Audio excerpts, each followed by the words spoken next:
Bismillahirrahmanirrahim. Teman-teman yang dirahmati Allah Subhanahu wa taala, kita bersyukur bisa nongkrong di dalam rumah Allah ini.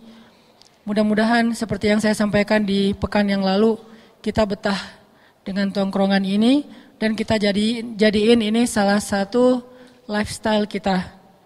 Kalau disebut anak nongkrong, bukan hanya nongkrong di tempat-tempat main kita atau di tempat-tempat ngopi kita, tapi juga anak nongkrong itu berarti kita coba nongkrong dalam tongkrongan ilmu.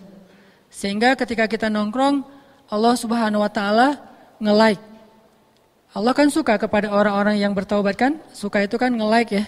Innallaha yuhibbut tawwabin wa yuhibbul mutahhirin atau mutatahhirin. Fiha rijalun yuhibbuna ayyatatahharu, kata Allah. Di dalam masjid itu, walaupun konteks ayatnya itu Masjid Quba, tapi berlaku untuk semua masjid yang dibangun dengan dasar ikhlas. Di dalam masjid itu rijalun, banyak sekali orang yang yuhibbuna ayyatatahharu, pengen membersihkan diri, pengen belajar bertaubat, pengen belajar berhijrah. Dan kata Allah, Allah yuhibbul mutatahhirin, Allah suka kepada mereka. Berarti kalau kita nongkrong di dalam rumah Allah, Allah nge-like banget sama kita. Apakah sekedar itu? Itu aja udah luar biasa. Ditambah lagi, Allah akan mengutus malaikat untuk nge-follow kita. Ngapain malaikat nge-follow kita? Ngedoain kita. Kalau dalam bahasa sosmed, nge-komen. Tapi isi komennya itu doa semuanya. Gak ada satupun malaikat yang hate kepada kita. Semuanya komen, Allahumma gfirlahu warham. Ya Allah ampunkan dosanya, ya Allah sayangi dia. Ya Allah ampunkan dosanya, ya Allah sayangi dia. Jadi kalau setiap pekan kita hadir dalam tongkrongan ilmu, berarti setiap pekan tuh malaikat ngedoain kita loh teman-teman. Dan insya Allah sekarang kalau kita ikhlas karena Allah duduk di sini nih, dari sejak tadi teman-teman masuk ke dalam masjid, bahkan keluar dari rumah, sampai nanti kembali ke rumah, malaikat tuh nge-follow teman-teman sambil ngedoain. Nge-follow itu artinya ngikutin terus. Kemana teman-teman melangkah diikutin sama malaikat, selama teman-teman tidak melakukan dosa dan sampai ke rumah. Jadi dari berangkat keluar dari rumah sampai ke rumah, selama kita nggak ngelakuin dosa, malaikat itu menyertai kita terus, nge-following kita terus sambil, ya Allah ampunkan dosa dia, ya Allah sayangi dia, ya Allah ampunkan dosa. Dan semua doa malaikat itu pasti dikabulkan oleh Allah. Jangankan doa malaikat, doa kita aja Allah pasti mengabulkan, apalagi sosok malaikat yang tidak pernah berbuat dosa. La ya'sunallaha ma amarahum wa yaf'aluna ma yu'marun. Dan Allah pasti mengabulkan setiap permintaan malaikat. Berapa malaikat yang meminta, sebanyak itu juga doa yang diijabah sama Allah. Misalnya dalam satu tongkrongan ilmu kayak gini nih, ada 70.000 malaikat yang nge-following kita. 70.000. 70.000 malaikat masing-masing bilang Allahumma gfirlahu warham.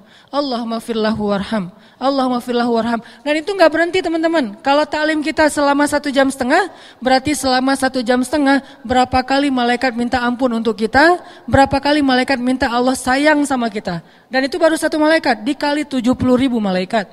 Adakah tongkrongan yang lebih berharga daripada tongkrongan ilmu? Sehingga kita merasa beruntung, walaupun tadi tetap respect sama yang lain, tapi ini tetap yang terbaik ya.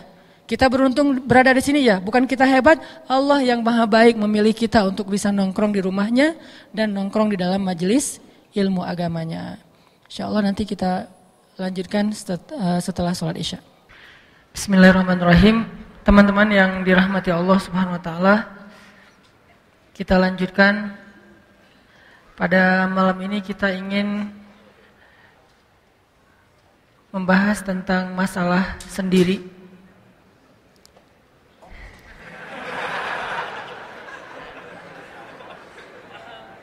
Sebetulnya saya agak berat hati ngebahas ini. Saya nggak tega gitu ya. Nggak tega kalau sebentar, pengennya lama ngebahasnya. Enggak. Sendiri dalam makna yang luas, bukan hanya status. Walaupun itu salah satunya.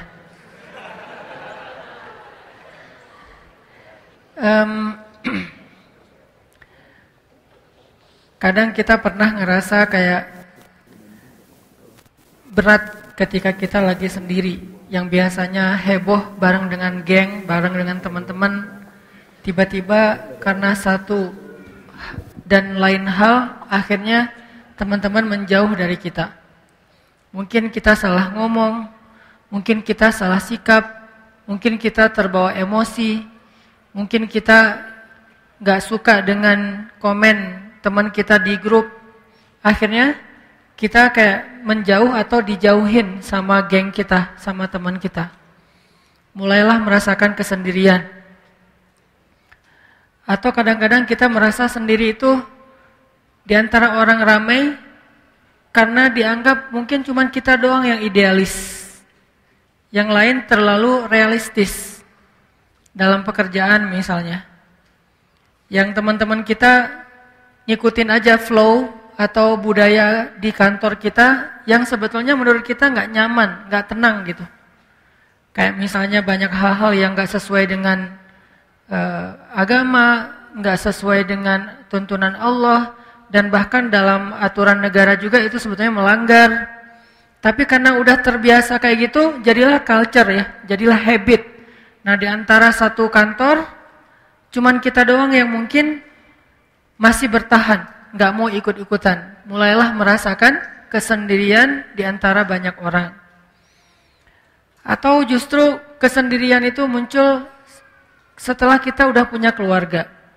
Ketika istri lagi ngambek, nggak mau ngajak ngomong sama sekali. Ketika istri lagi ngambek, kita harus tidur di sofa. Ketika istri lagi ngambek, kita harus itikaf di masjid. Nih curiga buat yang rajin itikaf nih. Kenapa? Karena Nabi pernah itikaf di masjid beberapa malam gara-gara merasa tidak nyaman dengan sikap istri-istri beliau yang waktu itu pada cemburu. Saking lamanya Nabi tidak pulang ke rumah, istri-istri Nabi merasa khawatir jangan-jangan kita udah dicerai sama Nabi. Lalu mereka mengutus Abu Bakar As-Siddiq, "Ya Abu Bakar, tolong tanyakan kepada Nabi, apakah Nabi sudah menceraikan kami?" Lalu Abu Bakar datang untuk bertanya kepada Nabi, Nabi diam, enggak menjawab. Abu Bakar juga enggak enak, takut ngeganggu Nabi, pulang aja.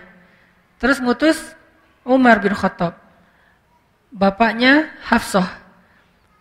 Umar datang nanya ke Nabi, "Ya Rasulullah," mereka nanya apakah Rasulullah menceraikan mereka, Nabi diam. Akhirnya Umar balik lagi ke rumah istri-istri Nabi, mengatakan tidak ada jawaban dari Rasul. Makin khawatir istri Nabi, jangan-jangan benar kita udah diceraikan. "Ya Umar, tolong tanya lagi sekali lagi kepada Rasulullah, siapa tahu Rasulullah mau menjawab." Nabi datang lagi nanya, Umar datang lagi bertanya kepada Nabi, duduk di sebelah Nabi, "Ya Rasulullah, mereka khawatir, benar enggak Rasul sudah menceraikan mereka?" Nabi menjawab, "Enggak wahai Umar," dengan wajah sedih. "Enggak wahai Umar." Tapi kata-kata enggak ini kan berita gembira ya. Sehingga Umar langsung takbir, Allahu Akbar. Nah suara takbir Umar terdengar ke rumah istri-istri Nabi dan mereka langsung paham, oh berarti enggak. Gitu. Jadi takbir salah satu ekspresi kebahagiaan Umar bin Khattab radhiyallahu an. Intinya kadang kita udah punya pasangan masih merasa sendiri. Walaupun enggak lama sih, enggak sampai bertahun-tahun juga. Beda sama yang masih sendiri beneran ya. Cuman itu lebih sakit teman-teman. Kalau sendiri beneran kita sendiri, ya emang gitu. Ya mau gimana lagi kan? Dan gak ada yang bisa kita salahin. Tapi kalau udah punya pasangan,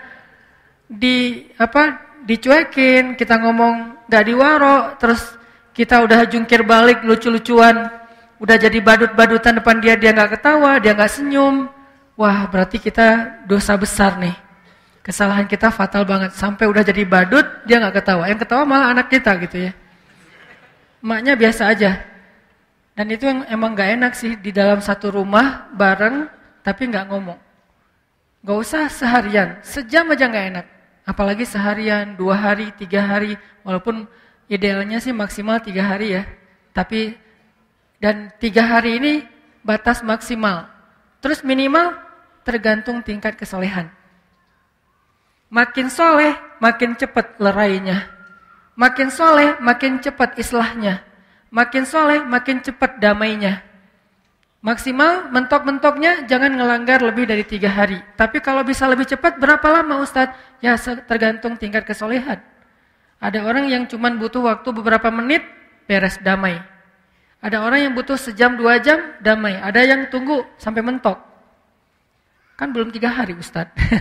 Ini tingkatan batas maksimal. Kalau udah lebih dari itu, la yahil. Tidak dibolehkan dalam agama. Intinya, kita seringlah banyak alasan, banyak kasus yang kita ngerasain kayak sendiri gitu. Syukran ya Rabbi, syukran.